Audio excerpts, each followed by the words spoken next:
Welcome to my channel. In this video, we'll be discussing about the transition involved in laser formation.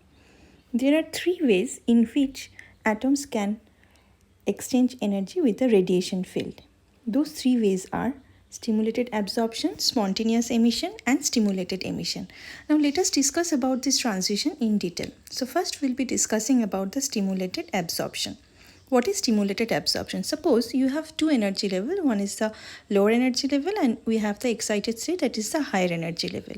If there is an incident photon and it shines on the atoms in the lower energy level, the atoms will absorb energy from the incident photon and it will move to the higher energy state.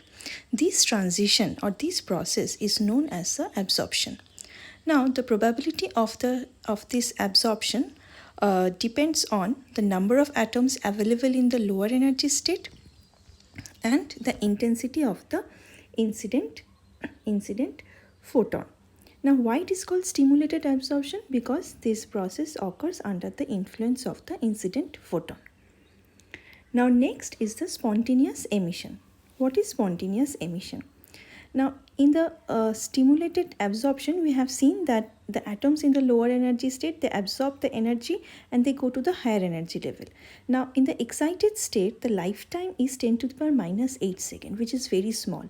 And so the atoms, they spontaneously emit photon and they come back to the lower energy level. Now this process or this transition which occurs without any influence of a photon is known as the spontaneous emission.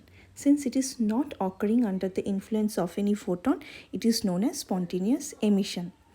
The probability of the spontaneous emission depends on the number of atoms in the excited state